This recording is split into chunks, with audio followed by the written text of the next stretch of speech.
Hello and welcome to Croxon's Historical Pub Tours. My name's John and behind the camera is Jill. Today we are going to visit 7 pubs plus some places of historical interest. The pubs date from different centuries and include 2 very famous riverside pubs. We will start just outside Tower Hill Tube Station, walk past the Tower of London, and you can hear the guns at the moment, and into the old Docklands area known as Wapping. This derived from the Anglo-Saxon word for marshland, wopal. The weather is ideal for this tour, which has got some great views of the river, some fantastic pubs and some interesting history. We have got a few things to look at before reaching our first pub, so let's get started. Here at Tower Hill we have the most impressive section surviving of the old Roman wall that once surrounded the city of Londinium. It was around the year AD 200 that the Romans decided to build a wall around their settlement. They shipped more than 1 million blocks of ragstone from an area near Maidstone in Kent, sailing it up the Thames to build the wall, which measured about 2.5 miles in length, enclosing an area of about 134 hectares. The Roman wall was 20 feet high and 8 feet thick, with 22 towers and 4 gates. A defensive ditch of about 16 feet was dug out in front of the wall. In medieval times, the height of the wall was increased to about 35 feet and the number of gates increased to 7. In later centuries, the wall was no longer required for defensive duties and it fell out of use. The wall defined the boundaries of the City of London, and that continued until increases in population, urban development and railway works changed things. And in the 18th century, much of the wall was demolished. Now we have very little left, and this is the best remaining section. The statue is of the Emperor Trajan. He had absolutely nothing to do with this wall. Neither is the statue old. It is an early 20th century copy and was lost and then found in a scrapyard in Southampton. And not knowing what to do with it, but not wanting to waste it, after a suggestion by Tubby Clayton, the vicar of All Hallows by the Tower, they decided to put it here by the Roman wall in 1980.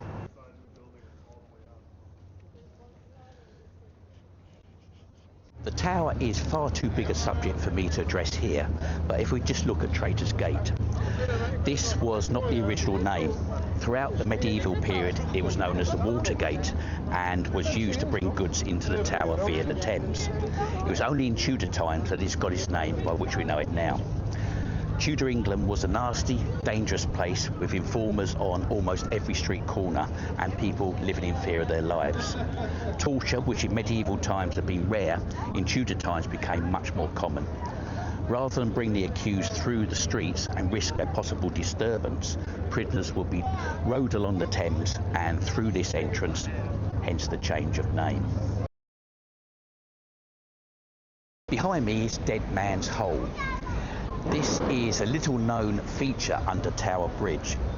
In past times, particularly the Victorian age, people used to fall in the Thames, jump in, be pushed in, be killed and thrown in. The authorities would fish them out with a hook, and it was here that the bodies would lay for a time. It was basically a mortuary. Please note the wall tiles. Decomposing corpses can sometimes explode from trapped gases, and tiles are easy to wipe clean.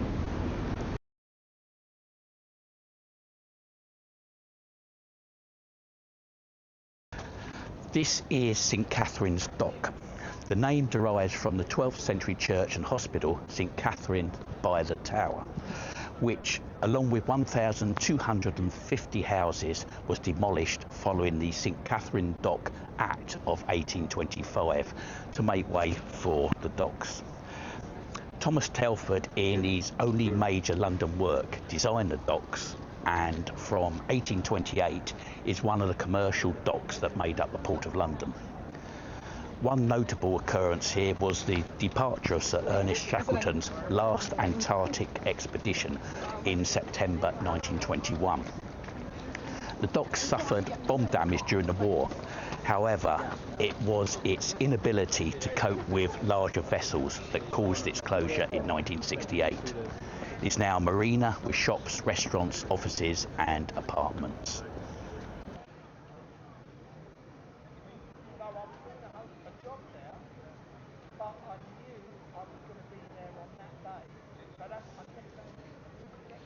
The Dickens Inn.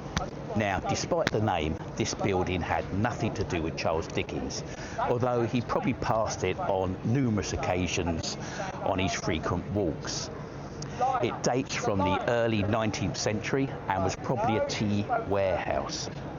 It survived the Blitz, but in the 1970s was due to be demolished, but was saved in 1976 when it was painstakingly moved to its current site about 80 yards from its original location.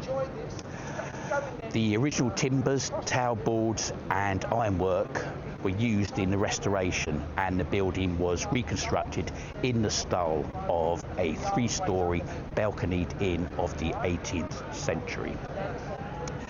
The inn was opened by Cedric Charles Dickens, a great-grandson of the writer, who reckoned that the author would have loved the inn. It is certainly an impressive structure with hanging baskets dominating the front of the building. The pub has long, spacious main room with restaurants on the upper floors and impressive outdoors seated areas overlooking St Katharine's Dock. It's not a traditional inn, but it is an interesting old building and definitely worth visiting.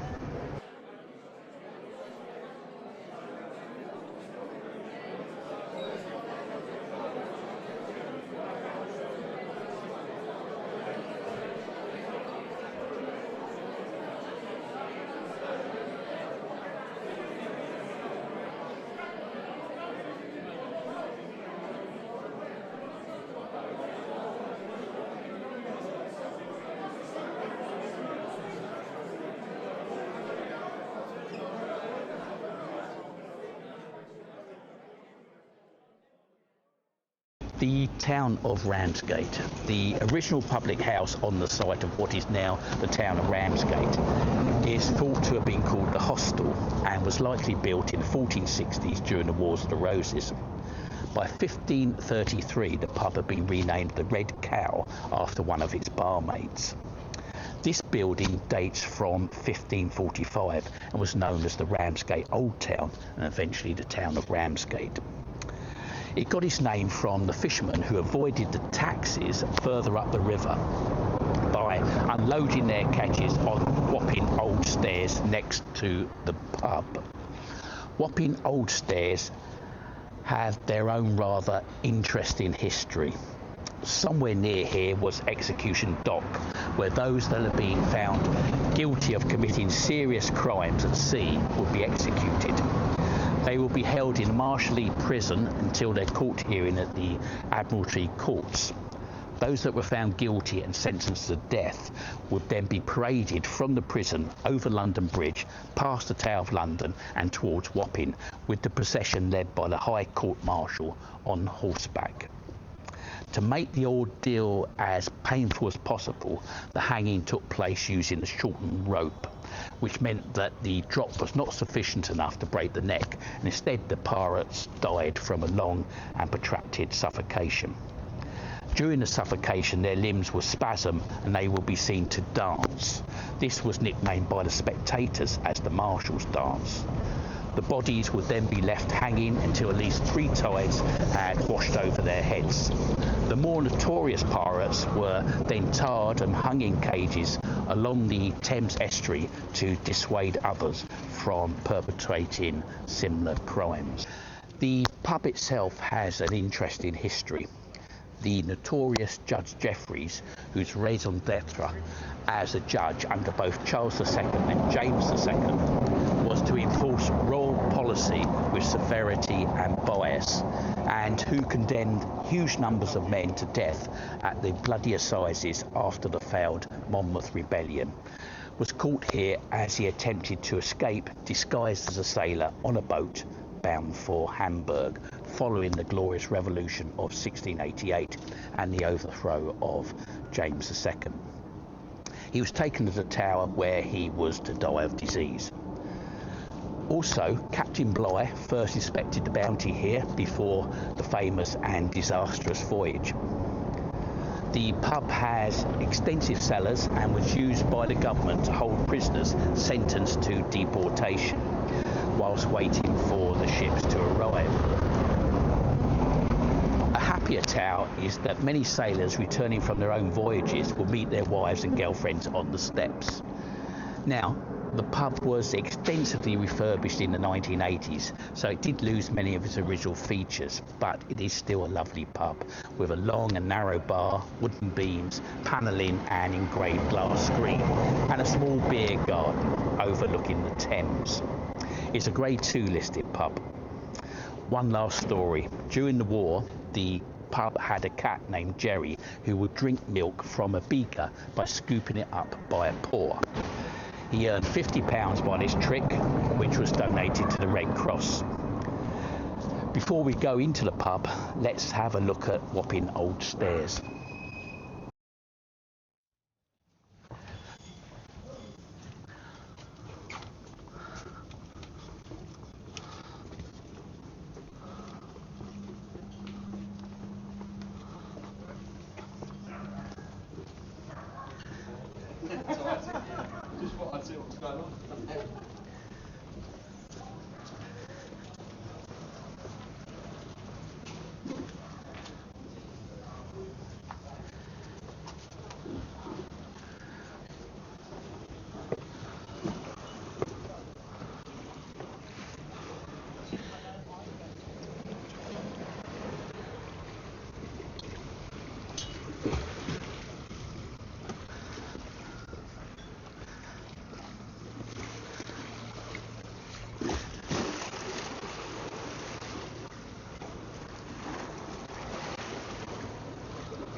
The Metropolitan Police Marine Police Unit are based here at Wapping.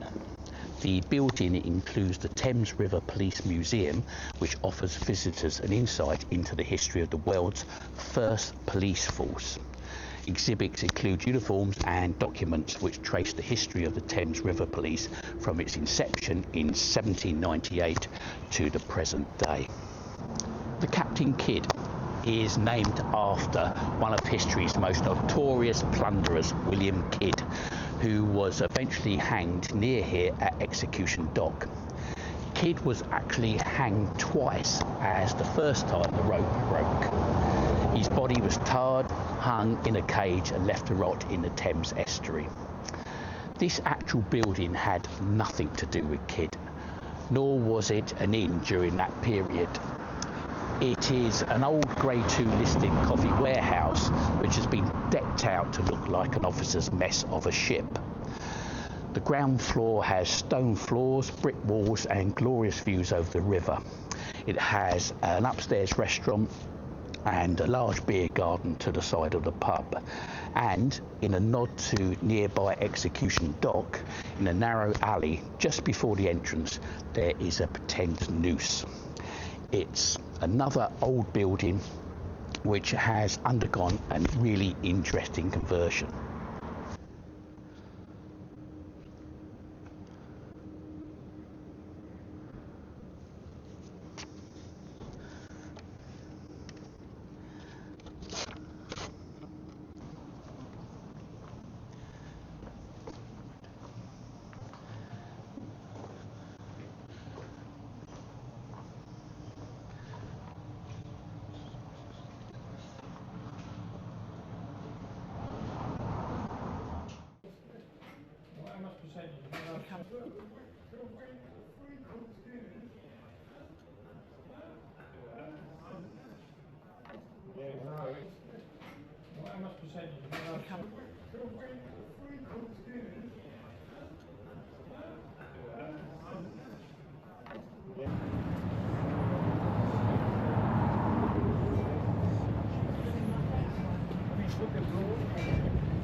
Bistro Bardo, the Turks Head. The Turks Head has been on its current site since 1899. Before that, it was on Wapping High Street, where pirates would be taken for their last drink on their way to be hanged at Execution Dock. As you'll see from the plaque on the wall, the pub was famed during World War II for its landlady, Mog Murphy, who kept the pub open 24 hours a day so that people could receive news from the front lines. The pub was then saved from demolition in the 1980s by a determined group that became known as the Wild Women of Wapping, who fought to save this historic pub and keep it alive. It eventually did close and was bought by a couple in 2019 and has a bistro named after the glamorous French actress. All the produce is locally sourced. As you can see, it has retained the striking Victorian facade of the pub. However, it isn't really a pub now, more of a French restaurant, bistro, cafe, but you can still order a drink here and sit in the pleasant garden, which seems another world away from the busy city.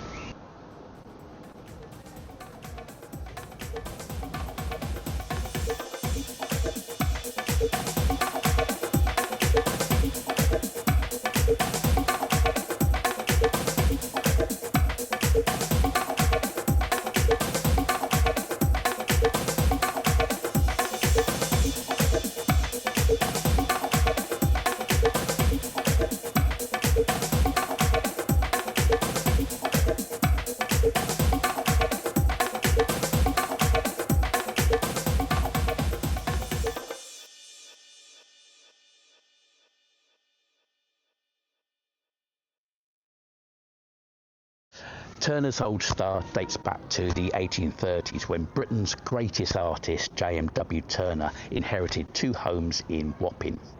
Turner converted the two buildings into a tavern called the Old Star and installed Sophia Booth, his widowed mistress, as the proprietor. Turner was incredibly secretive and when in the pub went by her surname Booth. He eventually became known to the pub regulars as Puggy Booth due to his short stature and plump frame. In 1987, the building went through a refurbishment and was renamed Turner's Old Star in his honour. Is this story true? I have my doubts, as Turner and Booth had a place at Chelsea. So did they have this place before the one at Chelsea or at the same time? Or is it just a story? There is documented evidence that by the 1770s this was already one building, and considering that Turner was born in April 1775, it obviously wasn't him that converted it from two dwellings. Maybe Turner and Mrs. Booth did live here briefly before moving to Chelsea. I think it's unlikely, but let's leave it as a possibility. The other interesting incident associated with this site is that on this spot in 1658, Lydia Rogers was found guilty of witchcraft. She was the wife of a carpenter named John Rogers, and they lived with their two children in Pump Alley at Greenbank in this part of Wapping. The Rogers belonged to a radical religious sect called the Anabaptists. Now, Orthodox Protestants in the Church of England believed that these independent religious thinkers had been seduced by the devil. She was accused that late at night on the 22nd of March 1658, she made a blood pact with the devil, who was said to have cut a vein in her right hand to obtain the blood to use as ink for the contract. Rogers' motive, it was said, was a lust for money. The minister of Wapping, Mr. Johnson, spent time with her as she lay in a diminished state, confessing to a grievous sin. She showed him the mark where the devil had drawn blood. He prayed with her, and she suffered a raving fit as the devil within her was tormented, so much so that people present in the room had to hold her down. Witchcraft belief in previous centuries is a fascinating subject, and one that I will return to at a later date. I really like this pub. It's a traditional old London pub, family run and obviously used by locals, and it has a lovely atmosphere. It's also a favourite of the beefeaters from the Tower. The outside is London brick. A nice feature are the Taylor Walker lamps. Inside he has a wooden panelled bar, an Edwardian wooden bar back and stained glass. In one section is a pool table, and out the back a beer garden. It doesn't get the tourists that the more famous neighbouring pubs do, and therefore it has a more traditional feel about it.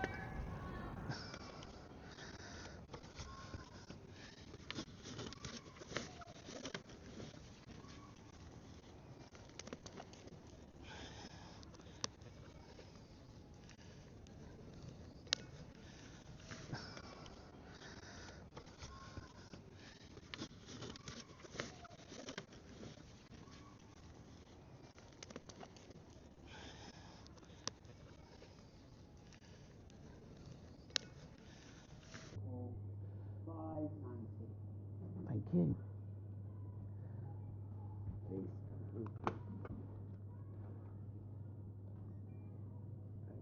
Thanks.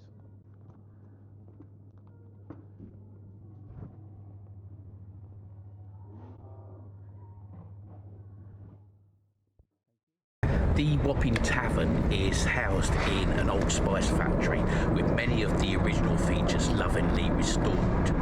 This is an interesting contrast to the other pubs. Entering through a revolving door, it has a large area with a long bar and a dining area. But the main attraction is the basement, which boasts a wide selection of pub games including pool, shuffleboard, table tennis, table football and arcade games. There are a large number of screens on both floors showing sports. It isn't my usual choice of pub, but I have had some great times here with friends.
prospect of Whitby. A public house has been located here since Henry VIII ruled the country, with the original pub dating from around 1520, and the present pub still has a 500-year-old original stone floor. The pub also has a pewter-top bar, 18th century wooden panelling, and a number of old barrels and ship's masts built into the structure. The walls are decorated with nautical items, model boats, and old photos of Wapping and the Thames, plus pictures of famous customers from the past such as Samuel Pepys. Both the ground floor and upstairs have seating areas with stunning views along the Thames, as does a small beer garden. In a nod to the nearby execution dock, there's a noose hanging from the riverside balcony. It was once, perhaps colloquially known as the Devil's Tavern, due to its poor reputation at the time, with patrons made up of sailors, smugglers, pirates and cutthroats. However, for over 200 years the pub's name was the Pelican. This is confirmed by the fact that next to the pub are the Pelican Steps, which lead down to the foreshore. Unfortunately, the building was damaged by fire at the start of the 18th century.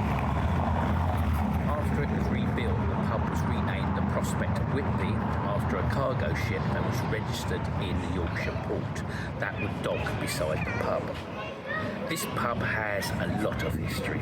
Samuel Pepys was a regular here, as was the notorious Judge Jeffreys, and there was a small exhibition devoted to him on one of the walls.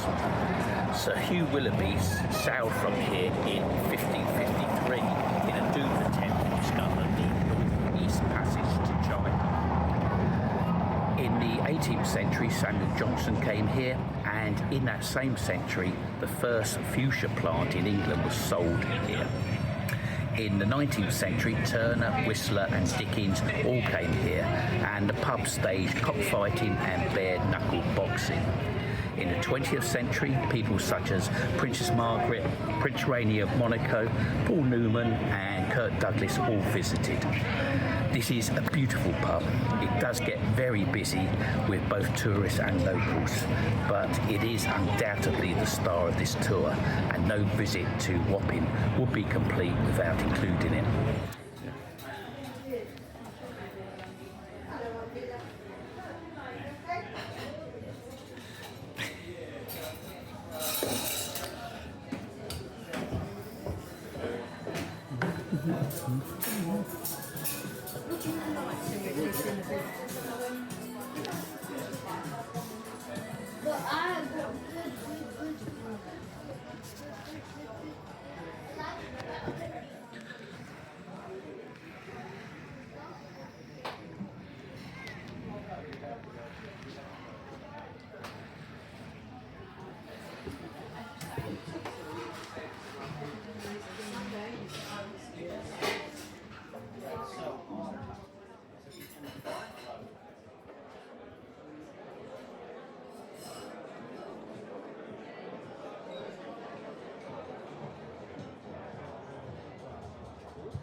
that's the end of the tour. Wapping Tube Station is just a short walk away. I will include directions of our route so that you can follow it. Thank you for watching. If you will click like or subscribe to the channel, that would be greatly appreciated. It is totally free, but it helps with expanding the channel. I look forward to seeing you on the next tour. Thank you.